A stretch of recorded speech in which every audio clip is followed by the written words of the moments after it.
नमस्कार, मैं हूं अर्जुन मिश्रा। आप देख रहे हैं Virat news 24 live channel. Bihar चुनाव का प्रचार खत्म हो चुका है। 11 तारीख को आखिरी चरण की वोटिंग होने वाली है। फैसले जनता ने कर लिए हैं, लेकिन उससे पहले ही नेताओं ने अपने अपने हार के बहाने ढूंढना शुरू कर दिया है। आज हम आपको बताने जा रहे हैं कि कौन क्या कह रहा है, किसका क्या तर्क है, कौन किसे दोष दे रहा है और असली कहानी क्या है।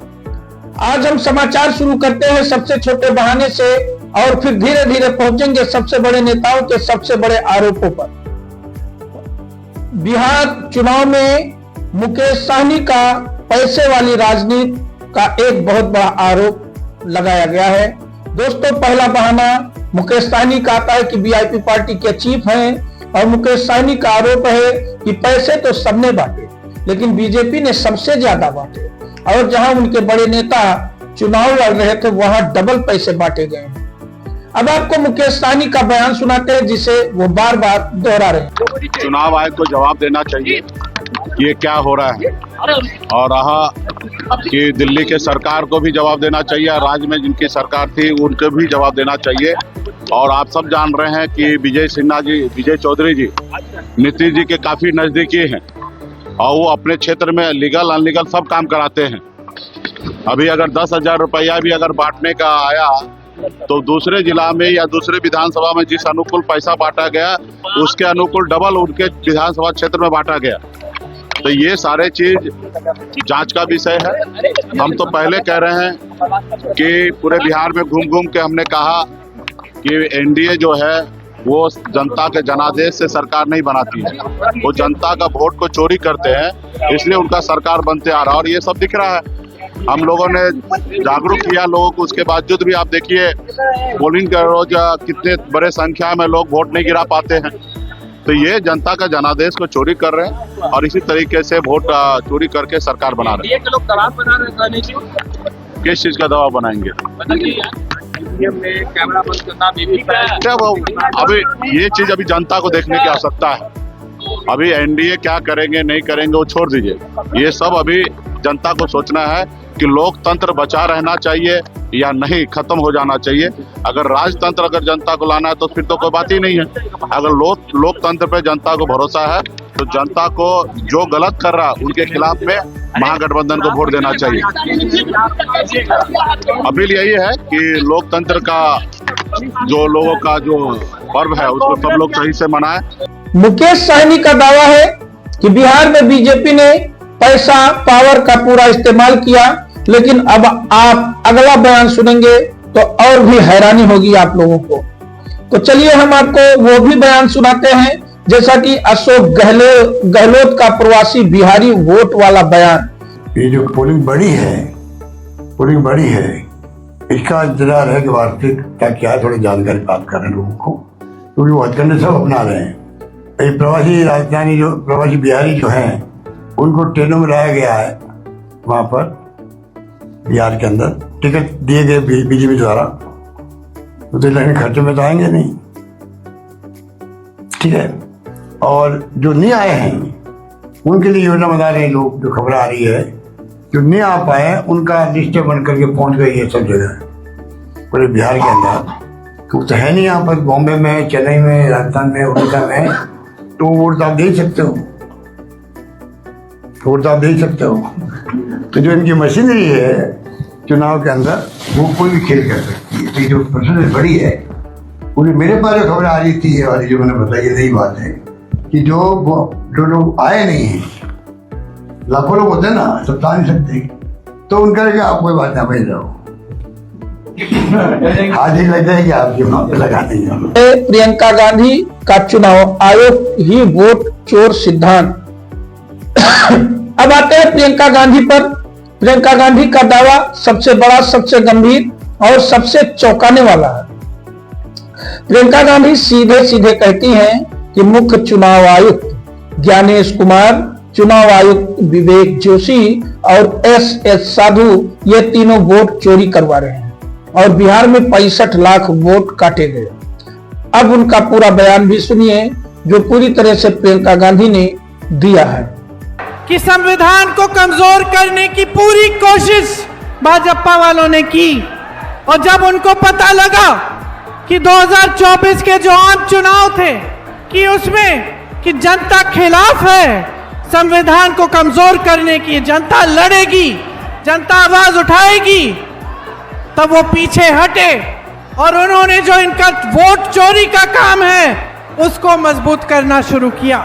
वोट चोरी का मतलब यह है कि आपके वोट का अधिकार खत्म करने की साजिश। कौन है वोट चोर? जोर से बोलो, कौन है वोट चोर? नाम लो उनका, नाम लो उनका। उनके साथ 3 और लोग हैं। सबसे पहला ज्ञानेश कुमार, बोलो मेरे साथ, ज्ञानेश कुमार। मेरे साथ बोलो, विवेक जोशी, SS संधू। ये 3 लोग हमारे चुनाव आयोग के सबसे बड़े अधिकारी हैं और इनको इतनी शर्म नहीं है कि इस देश ने उनको दायित्व दिया है, उनको जिम्मेदारी दी है कि हमारे लोकतंत्र की रक्षा करें, हमारे वोट की रक्षा करें, लेकिन इनको शर्म नहीं है। ये आपके यहां से, बिहार से 65 लाख वोट काट रहे हैं, काटे हैं इन्होंने। तो आप बताइए, क्या इनको पद के पीछे छिपने देना चाहिए? क्या इनको अपने पद के पीछे छिपना देना चाहिए? हाँ कि ना? नहीं, बोलो नहीं छिपना है। क्या कुछ महीने बाद ये रिटायर होके चैन की जिंदगी जी सके? ये अच्छी बात है? क्या ये देश इनको भूलेगा? क्या आप इनको याद रखेंगे कि नहीं? जिन्होंने लोकतंत्र के साथ, संविधान के साथ, इस देश की मिट्टी के साथ विश्वासघात किया है, उनको आप भूलेंगे कि याद रखेंगे? याद रखिए इनको, इनके नाम याद कर लीजिए। जैसे एग्जाम के लिए आप मुद्दे याद करते हैं, उसी तरह से ये 3 नाम, और चौथे हमारे प्रधानमंत्री नरेंद्र मोदी जी, 5वें उनके गृह मंत्री अमित शाह जी। आप याद रखिए, क्योंकि वो समय आया और आएगा कि देश को जवाब देना पड़ेगा। और वो समय आएगा जब आप अपने अधिकारों की लड़ाई को मजबूत बनाएंगे, अपने बिहार को मजबूत बनाएंगे, और जो आपके साथ विश्वासघात हो रहा है उसका जवाब आप मांगे। अब ध्यान देने वाली बात यह है कि पहले था पैसा चोरी, फिर वोट की लिस्ट चोरी, अब यह दावा चुनाव आयोग ही वोट चोर है।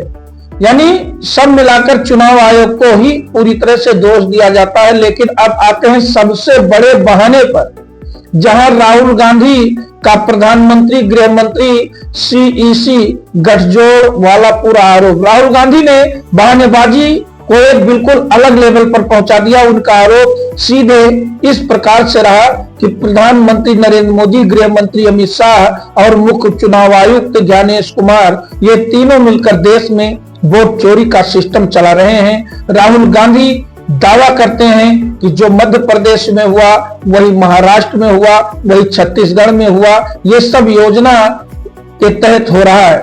आइए उनके बातों को सुनते हैं, फिर आगे इस पर विश्लेषण करते हैं। मैं देख रहा कैसे वोट चोरी 8 में से और उसको देखने के बाद, डेटा देखने के बाद मेरी सोच है कि वही मध्य प्रदेश में हुआ है, वही महाराष्ट्र में हुआ, वही छत्तीसगढ़ में हुआ, और ये बीजेपी और इलेक्शन कमीशन का सिस्टम है।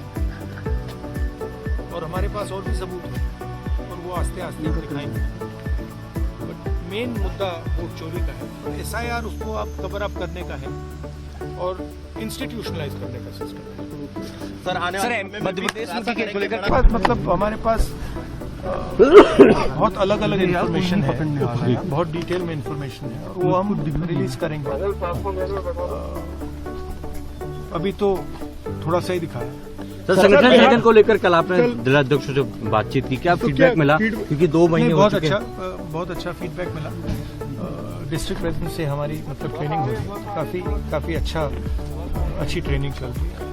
बट मेन मुद्दा यही है कि लोकतंत्र पर आक्रमण हो रहा है, अंबेडकर जी के कॉन्स्टिट्यूशन पर आक्रमण हो रहा है, और डायरेक्टली मोदी जी, अमित शाह जी और ज्ञानेश जी जॉइंटली पार्टनरशिप बना के कर रहे हैं, और इससे देश का बहुत नुकसान हो रहा है, भारत माता का नुकसान हो रहा है, डैमेज हो रही है भारत माता। मतलब यहाँ यह निकलता है कि राहुल गांधी का दावा यह कहना है कि सारा चुनाव सिर्फ 3 लोगों के कंट्रोल में है, लेकिन कहानी यहाँ खत्म नहीं होती दोस्तों। असली कहानी तो अब शुरू होती है, जैसा कि राहुल गांधी प्रचार ही को छोड़कर पंचवटी में मंथन करने चले गए। जब बिहार में चुनाव अपने अंतिम पड़ाव में था, जब हर बड़ा नेता तूफानी दौरे कर रहा था, जब आखिरी 48 घंटे किसी भी चुनाव में सबसे निर्णायक माने जाते हैं, उसी समय राहुल गांधी बिहार छोड़कर पंचवटी में मंथन करने बैठ गए। और वो मंथन किसके साथ कर रहे थे? कमलनाथ और दिग्विजय सिंह के साथ। यानी वही 2 चेहरे जिन्हें कांग्रेस की मध्य प्रदेश की हार का सबसे बड़ा कारण बताया गया था। कांग्रेस की अंदरूनी चर्चा यह कहती है कि जिन्होंने मध्य प्रदेश में कांग्रेस को डुबाया, राहुल गांधी उन्हीं के साथ बैठकर भविष्य का रोड मैप बना रहे थे। दर्शकों, वहीं लालू प्रसाद यादव की नाराजगी और राहुल को कम बुलाने की कहानी, पटना के पत्रकारों में जोर जोर से चर्चा कि लालू प्रसाद यादव ने अशोक गहलोत को फोन करके कहा कि राहुल गांधी को बिहार में ज्यादा मत बुलाइए, अगर कांग्रेस प्लस नहीं कर सकती तो कम से कम माइनस तो न करे। यानी कि बिहार में महागठबंधन के प्रमुख नेता ही राहुल गांधी को प्रचार से दूर रखना चाहते हैं। और कहा यह भी जाता है कि इसी संदेश के बाद राहुल गांधी ने बिहार में रैलियों की संख्या कम कर दी। बहानों की राजनीति और असली सवाल, दर्शकों आप समझिए, इन सब बयानों को तो आपने सुना ही। पैसे बांटे गए, मुकेश सहनी, प्रवास बिहारी का वोट चोरी, अशोक गहलोत 65 लाख वोट काटे गए, प्रियंका गांधी मोदी साथ इसी साझेदारी राहुल गांधी। लेकिन जमीन पर हकीकत यह रही कि आखिर 2 दिनों में सबसे अहम समय पर राहुल गांधी बिहार में थे ही, और महागठबंधन के भीतर राहुल गांधी को कम बुलाने के संदेश चलते रहे। यही हम आपको बताते चले कि बिहार चुनाव के सबसे बड़े बहाने राजनीति, आरोप, तर्क और कुतर्क, फैसला अब जनता के हाथ में। आपको यह रिपोर्ट कैसी लगी कमेंट में जरूर बताइए दर्शकों, और विराट न्यूज 24 लाइव चैनल को सब्सक्राइब करें। फेसबुक पेज देख रहे हैं तो उस पर फॉलो करें। तो देखते रहे विराट न्यूज 24 लाइव चैनल। धन्यवाद, नमस्कार।